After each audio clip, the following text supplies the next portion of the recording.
আমি আর সত্যি কোনোদিন মা হতে পারবো না। আমি তোকে প্রয়োজনে নিজে বিদেশ নিয়ে যাব। 10 লাখ টাকা দিয়ে কিনছি, তুমি তো সারা জীবন বস্তিতে থেকে আইছো। ডাক্তার তো নিশ্চয়ই বলেছে তুমি এখন মা হতে পারবে। তুই যদি ক্ষমা কইরা দে একসাথে। আমি আমার স্বামীর ভাগ অন্য কাউরে দিতে পারতাম না। আমার জন্মদিনের সময় একটা ছেলে আমাকে থাপ্পড় মেরেছিল, এটাই সেই ছেলে। তোকে যেমন থাপ্পড় মেরেছে তুইও পাল্টা থাপ্পড় দিয়ে দে। আমি বেঁচে থাকতে আমার স্বামীকে কেউ এক বিন্দু পরিমাণ অসম্মান করতে পারবে না। আনিস চৌধুরী আমাদের সকল প্রজেক্ট বাতিল করার নোটিশ দিচ্ছে। হ্যালো, তোমার অনেক অহংকার বেড়ে গেছে তাই না? সালিমা বিল্ডার্স গ্রুপে যিনি মালিক, তাতে একটু অহংকার থাকতেই পারে অনিশ সাহেব। মালিক মেঘলা শালিমা বিল্ডার্সের মালিক? কিন্তু মেঘলা তো গরিব, বস্তিতে। ওনারা হচ্ছেন ম্যাডামের পালিত বাবা মা। ম্যাডামের আসল পরিচয় হচ্ছে তিনি এই বিশাল কোম্পানির মালিক।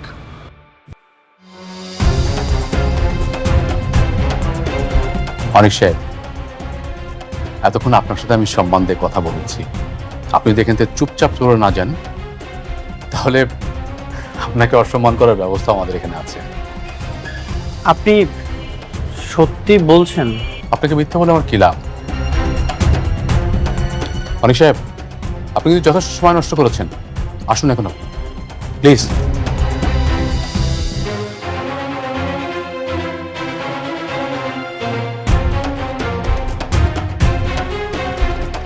সো এখন দেখেন আপনারা কেমনে কি করবেন। আপনারা প্ল্যানিং করে আমার কাছে বাজেট নিয়ে আসেন, বাকিটা আমি দেখতেছি। ওকে ওকে, আপনি যেভাবে বলবেন আমরা সেভাবে কাজ চালিয়ে যাব। আচ্ছা, আপনাকে কি আর কোনো প্রশ্ন আছে? না না না, আপাতত নেই। আচ্ছা ঠিক আছে, তাহলে আজকে মিটিংটা আমরা এখানে শেষ করি। কেন? আচ্ছা, থ্যাংক ইউ ম্যাডাম। আসসালামু আলাইকুম।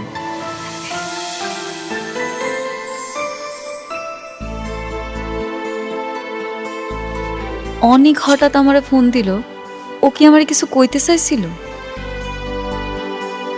Manager uncle. জি অনেক ফোনে আপনারে কি কইলো? ম্যাডাম, উনি ফোন করেননি, উনি নিজেই এসেছিলেন, আমি ওনাকে তাড়িয়ে দিয়েছি। কি আপনি আপনি অনেকের বাড়ি করে দিছেন? সরি ম্যাডাম, আজকে নিশ্চয়ই উনি কোনো প্ল্যান করে এসেছিলেন। তাছাড়া আপনার শরীরের যে অবস্থা, এই অবস্থায় উনি যদি একটা বাজে কথা বলে আপনার শরীরটা খারাপ করবে, তাই ওনাকে আমি তাড়িয়ে দিয়েছি। কি আশ্চর্য ম্যানেজার আঙ্কেল, আপনি আমার একবার কইবেন না ও আইছে? আপনি কাজটা মোটেও ঠিক করেন না। Sorry madam. আপনি একটু মোবাইলটা দেন, একটু কথা কই।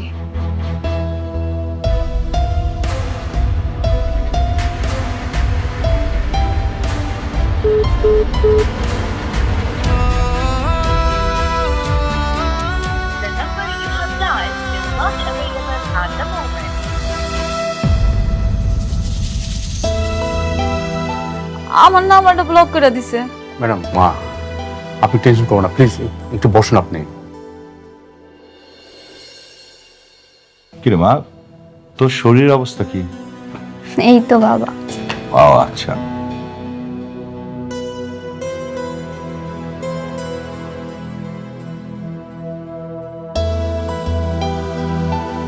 অনেক কাজ হলো না, মেঘলা আমাকে অপমান করে অফিস থেকে বের করে দিয়েছে। মেঘলা, তুমি মেঘলার অফিসে গিয়েছিলে? হ্যাঁ, আমি মেঘলার অফিসে গিয়েছিলাম। আমার জন্য আনিস চৌধুরীর সাথে ঝামেলা হয়েছে। আমাদের কোম্পানি অনেক বড় লস হচ্ছে, আর এই জন্য আমি মেঘলার অফিসে গিয়েছিলাম। তুমি আমাকে আগে কেন বললে না? আমি জানলে কোনোদিনও তোমাকে যেতে দিতাম না। আমি তো জানি না যে সে অপমান করবে। আমিও জানতাম না মেঘলা আমাকে এভাবে অপমান করবে।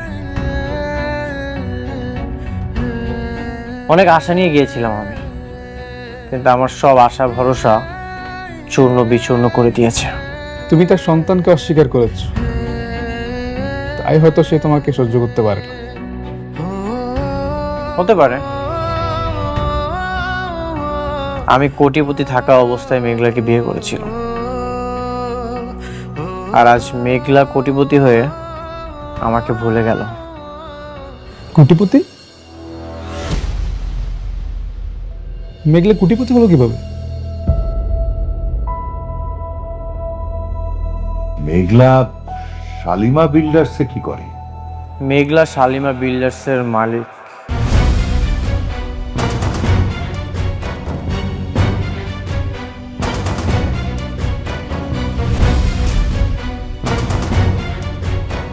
কি বলো? আমিও জানতাম না, আজই জানতে পারলাম। মেঘলার যে বাবা মা, সেটা হচ্ছে পালিত বাবা মা। মেঘলা অনেক কোটিপতির মেয়ে। হোক সে কোটিপতি, তাই বলে তোমাকে অপমান করবে? তোমার সম্মান রক্ষা করার জন্য আমি তাদের সাথে ঝামেলা করেছি, তোমাকে এক বিন্দু পরিমাণ অপমানিত হতে দেইনি। আর তুমি আজ নিজে নিজে গিয়ে অপমানিত হয়ে আসলে। আচ্ছা ঠিক আছে, যাবার হয়েছে, এখন এসব নিয়ে চিন্তা করে কোনো লাভ নেই মা। আমাদেরকে একটা নতুন কোনো পথ খুঁজে বের করতে হবে। তুমি কি করবে আমি জানি না বাবা। তোমার যদি এই সম্পত্তি নাও থাকে, দরকার হলে আমি আমার হাজবেন্ডকে নিয়ে রাস্তায় থাকবো, তবুও আমি ওর কোনো সম্মানহানি হতে দেব না।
আব্বা, আজকে অনেকে আমার অফিসে আইছিল, কিন্তু কেন আইছিল সেটা জানি না।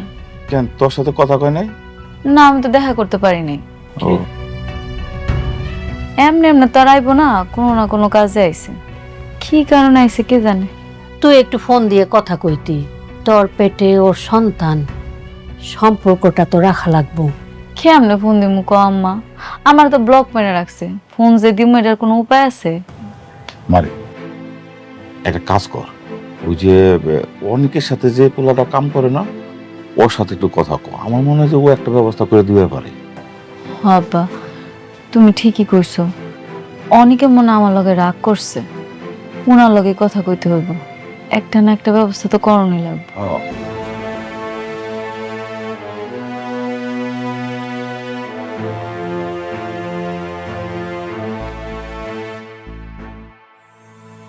এই স্ট্রাকচারটা পছন্দ হয়নি, এটা চেঞ্জ করতে হবে। তাহলে আমি চেঞ্জ করব।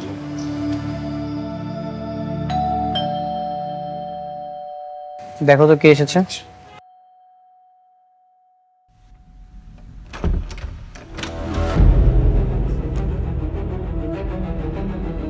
তুমি এখানে? তোমার মালিক অনেক নিশ্চয়ই বাসার ভিতরে আছে। তার আগে বলো তুমি এখানে কি করছো? আছে, অনেক কাজ আছে, সেটা নয় বাসার ভিতরে গিয়ে বলি।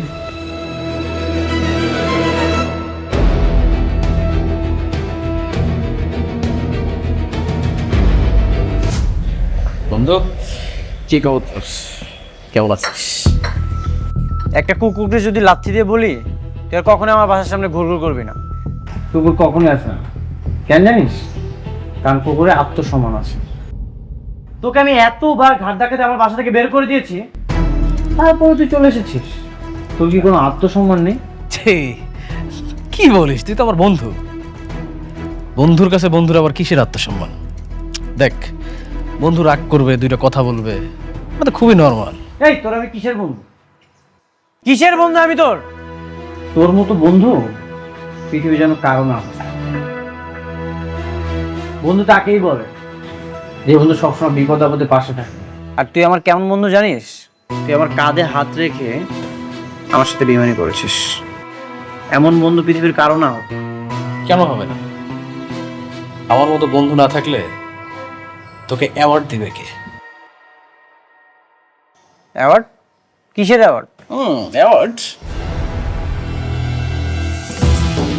ফুটা কপাল অফ দ্য ইয়ার।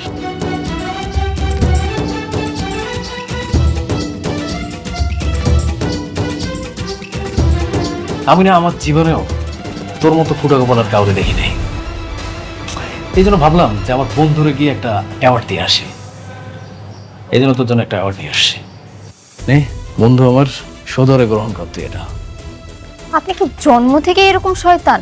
আরে ছোট ভাবি, এত রাগ করবে? আচ্ছা তুমি বলো, এই যে আমার বন্ধু অনেক নিজে নিজে কত সম্পত্তি করলো, আর সেই সম্পত্তির মালিক এখন কিন্তু আমি। আর একটা জিনিস খেয়াল করেন, ও কিন্তু সম্পত্তির লোকে তোমাকেও বিয়ে করেছে।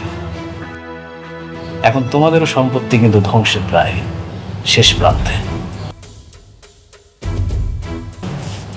বন্ধু, যেই বউটারে রেখে বিয়ে করেছিলি, সেই বউটা কিন্তু এখন শালিমা বিল্ডার্স গ্রুপ অফ ইন্ডাস্ট্রিজের হাজার হাজার কোটি টাকার মালিক। তুই একটা জিনিস খেয়াল করছিস, সে কিন্তু আমারে কাজ দিছে, তোরে দেয় নাই। দেখিস আবার এই বউটারও না হারাইস। তুই একটা কাজ কর, এই অ্যাওয়ার্ডটা তুই ডিজার্ভ করিস। নে রেখে দে এই অ্যাওয়ার্ডটা।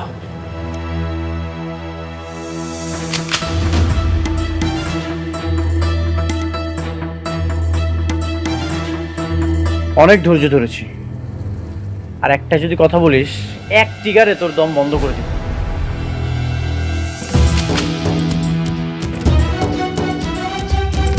একই কথা যদি আমি বলি,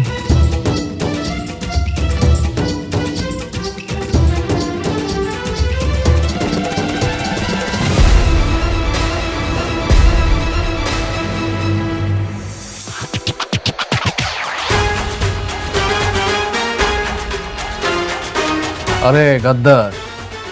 ও friend, I am just kidding. আমি জাস্ট মজা করলাম। তুই আমার বন্ধু না, আমি তোকে মারবো? বন্ধু হয়ে বন্ধুকে মারতে পারি?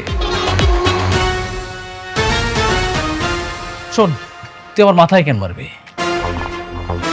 তুই আমার বুকে মার। তোর পাপ অনেক বেড়ে গেছে। আমি চাইলেই তোকে এখন মেরে ফেলতে পারতাম, কিন্তু না, তোকে আমি এখন মারবো। তোকে যদি একবারে মেরে ফেলি, তাহলে তোর মজাটা থাকলো না। তোকে আমি তিলে তিলে মারবো, আর এমন ভাবে মারবো তুই মৃত্যুর জন্য ছটফট করবি। আর তুই আমার কাছে এসে বলবি, অনেক বন্ধু বন্ধু তুই আমাকে মেরে ফেল, আমি বাঁচতে চাই না, তুই আমাকে মেরে ফেল, তুই আমাকে মেরে ফেল। সেই চিৎকার শোনার জন্য আমি অপেক্ষায় থাকলাম, আর সেই দিন আমার অনেক শান্তি লাগবে। তুই চিৎকার শুনবি? বন্ধু তুই আমাকে এখনই মার প্লিজ, আমার অনেক কষ্ট হচ্ছে রে, আমার অনেক কষ্ট হইতেছে, তুই আমাকে মেরে ফেল।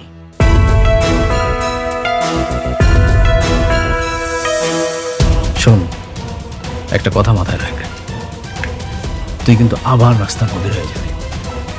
আর কার সুদিন আসবে আর কার দিন রঙিন হবে এটা পরে দেখা যাবে। আনিস সাহেব আছে না, ওনার সব অসমাপ্ত কাজ আমি পাচ্ছি। আর এই অ্যাওয়ার্ডটা তুই ডিজার্ভ করিস, রেখে দে। ফুটো কপাল অফ দ্য ইয়ার। তোর অ্যাওয়ার্ড তোর কাছেই রাখ, আমাকে না তুই একদম চিন্তা করিস না। তুই একটু সাবধানে থাকিস, নিজের যত্ন নিস, নিজের খেয়াল করিস। আমাকে নিয়ে তোর একদম চিন্তা করতে হবে না। অবশ্যই আমি আমার যত্ন নিব, আমার খেয়ালও রাখবো। আর এই অ্যাওয়ার্ডটা তুই রিফিউজ করলি তো সমস্যা নেই, আমি আমার শিল্পে রেখে দেব তোকে দেওয়ার জন্য। আমি আবার আসবো।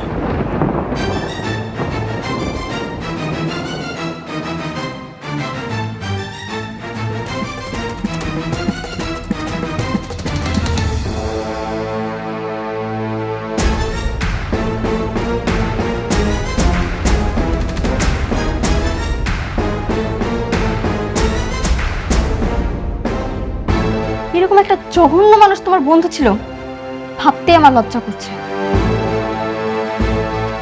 চেহারা দেখলেই কি আর মানুষ চেনা যায়? যদি আগেই জানতাম তাহলে তো এই পরিস্থিতিতে পড়তে হতো না।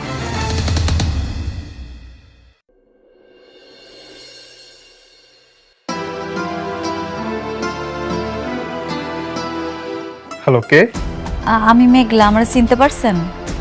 চিনতে পেরেছি। আচ্ছা, আপনি কি আমার একটু বলতে পারবেন অনেক কেন আমার অফিসে গেছিল? আপনি জেনে আর কি করবেন? তাকে তো আপনি অপমান করে বের করে দিয়েছেন। আসলে আমি তো জানতাম না। অনেক অনেক আশা নিয়ে তোমার কাছে গিয়েছিল, কিন্তু তুমি তাকে অপমান করে বের করে দিয়েছো। কাজটা তুমি আসলে ঠিক করনি। আমি তো বুঝতে পারিনি এরকমটা হইব। আমার সঙ্গে তো আর তার কোনো কথা হয় নাই। অনেক তোমার বিপদে তোমাকে অনেক হেল্প করছে, আজ সে তোমার কাছে হেল্প চাইতে গিয়েছে, কিন্তু তুমি তাকে ঘাড় ধাক্কা ধরে বের করে দিয়েছো। কাজটা তুমি আসলে ঠিক করনি। বিশ্বাস করেন ভাই, আমি মিটিংয়ে আসছিলাম, অনেক জায়গায় আছে হেরে আমি কইতে পারি না। পরে যখন ম্যানেজার আঙ্কেলের কাছে জানতে পারছি, তখন আমি হার লগে অনেক রাগ করছি, কিন্তু অনেকের লগে আর যোগাযোগ করতে পারিনি। আপনি কি ওর একটু আমার লগে দেখা করার ব্যবস্থা করে দিতে পারবেন? সে মনে হয় তোমার সাথে আর দেখা করবে না। ভাই, আপনি একটু তারা বলেন, আপনি একটু বুঝায় বলেন না, যে এইভাবে হোক একটাবার তার সঙ্গে আমার একটু দেখা করার ব্যবস্থা করে দেন ভাই। আপনি পারবেন, আপনি না ছাড়া কেউ পারবে না ভাই। আমার আপনি ফিরাই দেন না, আমার এই উপকারটুকু করেন ভাই, আমার খুব দরকার। ঠিক আছে, আমি চেষ্টা করে দেখব। অনেক উপকার করলেন ভাই, আমি জানি আপনি চাইলেই পারবেন, আপনি একটু চেষ্টা করে দেখেন।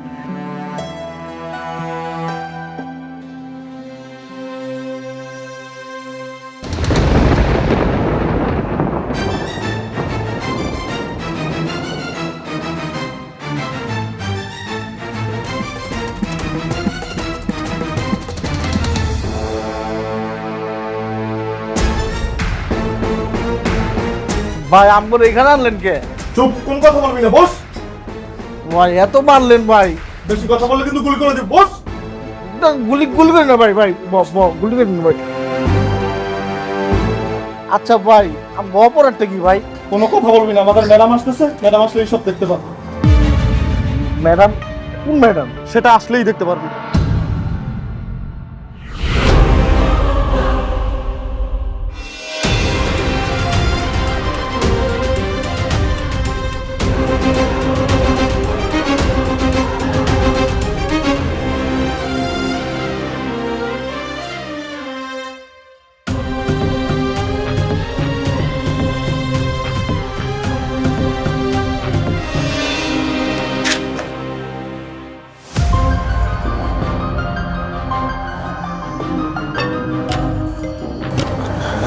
সত্যি কথা বলবি তোর সাইডে, আর যদি সত্যি কথা না কইস ম্যাডাম, সব সত্যি কথা হোক ম্যাডাম।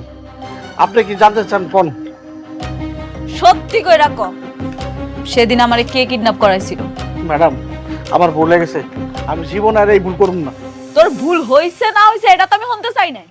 আমি শুনতে চাইছি আমারে সেদিন কে কিডন্যাপ করাইছিল, আর কত টাকার বিনিময়ে তুই আমারে কিডন্যাপ করছস ক? ম্যাডাম, 50,000 টাকার বিনিময়ে আপনারা কিডন্যাপ করছিলাম। আরে আল্লাহ, মাত্র 50,000 টাকার বিনিময়ে তুই আমারে কিডন্যাপ করে ফেলাইছস? ঠিক আছে, আমি তোরে 1 লাখ টাকা দিব, তুই যদি সত্যি কথা কস তাহলে তুই 1 লাখ টাকা পাবি। এবার সত্যি কইরা ক, কে আমারে কিডন্যাপ করাইছিল? কিনা কষ্ট টাকা কইতে বল। ম্যাডাম, রাতুল ভাই বলছিল আপনি কিডন্যাপ করতে।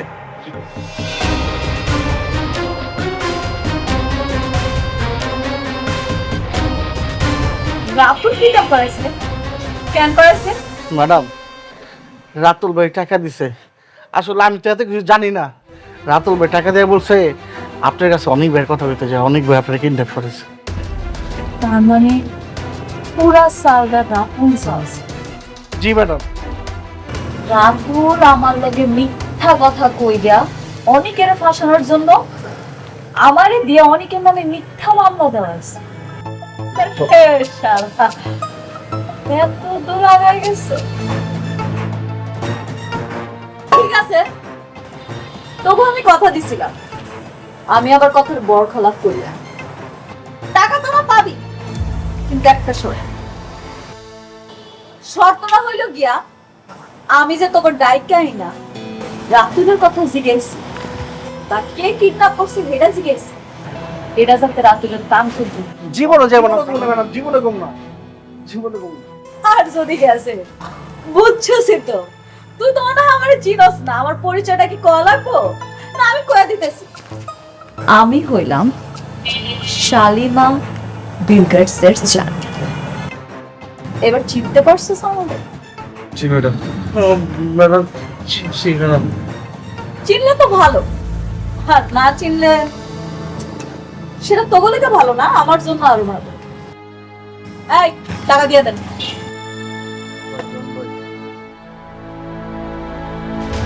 যাবো যা কইতেছি। ঠিক আছে ম্যাডাম।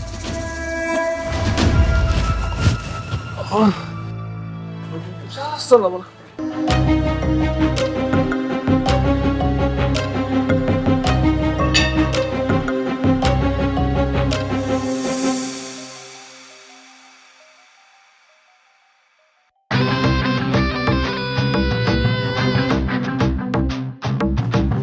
হ্যালো, জি ম্যাডাম, আসসালামু আলাইকুম। ওয়ালাইকুম আসসালাম। ম্যানেজার আঙ্কেল, রাতুল আমাকে কোম্পানিতে কত টাকা ইনভেস্ট করছে? ম্যাডাম, রাতুল সাহেবের সমস্ত মূলধনই আমাদের প্রজেক্টে অলরেডি ইনভেস্ট হয়ে গেছে। যদিও প্রজেক্ট চলমান, কিন্তু সমস্ত টাকা আমাদের প্রজেক্টে চলে এসেছে ম্যাডাম। আপনি কালকে ওর অফিসে আসতে কোন, অনেক জ্বালাইছে আমারে। এইবার ওরে আমি একটা উচিত শিক্ষা দিয়াইছি। আমি যদি ওরে পথের ফকির না বানাইছি না, আমার নামও মেঘলা, মনে রাখেন আপনি। জি ম্যাডাম, আমি এখনই কল দিচ্ছি ম্যাডাম। চলেন আপনারা।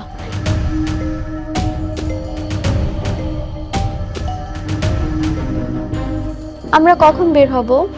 এই তো কাজটা প্রায় শেষের দিকে, শেষ হলেই বের হবো। অনেক একটা তাজা খবর আছে। কি খবর? মেঘলা ভাবি কল করেছে কাকে? আমাকে, আর বলেছে সে তোমার সাথে দেখা করতে চায়। যে আমাকে অপমান করেছে তার সাথে আমি কেন যাব দেখা করতে? ওর তো এখন অনেক অহংকার বেড়েছে, তাহলে কেন ডাকলো আমাকে? মেঘলা ভাবি নাকি জানতো না তখন তুমি গিয়েছিলে, তাহলে অপমান করার সুযোগ দিত না। এখন তুমি কি বলো, তুমি কি দেখা করবে? না, অনেক যাবে না। মেঘলা যতই ডাকুক না কেন, তুমি ওর সঙ্গে দেখা করতে যাবে না। মিটিংটা ভালো হলে আমাদের কোম্পানির ক্ষতি রিকভার করা যায়। আর কোনো কোম্পানি নেই, ওদের কাছে কেন যেতে হবে? ও বারবার অনেককে অপমান করে নিজের পায়ের নিচে নিতে যাচ্ছে। আমি বেঁচে থাকতে সেটা হতে দেব না। আচ্ছা, কাজটা তো আমাদের খুব প্রয়োজন, এখানে তো আমরা আমাদের স্বার্থে যাচ্ছি। কোনো দরকার নেই, প্রয়োজনে আমরা রাস্তায় গিয়ে দাঁড়াবো, তবুও আমি তোমাকে আর লজ্জিত হতে দেব না। তুমি প্লিজ যেও না। বৃষ্টি, টেক ইট ইজি, আমি তো যাচ্ছি না। সাব্বির, মেঘলাকে বলে দিও ওর সাথে দেখা করার ন্যূনতম আগ্রহটুকু আমার নেই। ও সেটা নিজেই ধ্বংস করেছে। ওকে।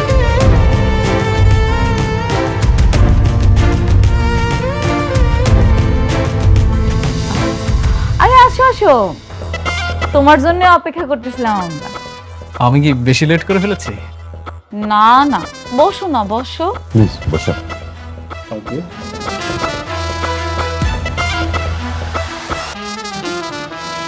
আমি জানি তুমি রাজি হবে। তোমার প্রতি আমার ভালোবাসা কখনোই মিথ্যা হতে পারে না। আর আজকে আমি অনেক খুশি, সত্যি? সত্যি অনেক খুশি। তুমি অনেক খুশি হয়েছো না? কারণ আমি তোমার সন্তানের বাবা হব। এর থেকে আনন্দের সংবাদ আর কি হতে পারে বলো? কিন্তু আফসোস, এই সন্তানের বাবা তো আর তুমি না, এই সন্তানের বাবা আমার স্বামী। আর তোমার স্বামীর কথা বাদ দাও, আজকে থেকে আমি তোমার সবকিছু। এই যে দেখো, সেই খুশির সংবাদে আমি তোমার জন্য খুব সুন্দর একটা স্বর্ণের নেকলেস নিয়ে এসেছি। নেকলেস? বাহ, আমি না অনেক খুশি হয়েছি। তা শুধু আনলেই হবে, পরায় দিবা না? ইচ্ছে তো করছি, তুমি যদি পড়ানোর সুযোগ দাও তাহলে অবশ্যই পড়াবো। মনে করার কি আছে? তুমি এত শখ কইরা আমার জন্য একটা জিনিস আনছো, তোমার শখের একটা দাম আছে না? তোমার শখেরও তো দাম দিতে হইব, আসো পড়াই দাও। ওকে, অফকোর্স।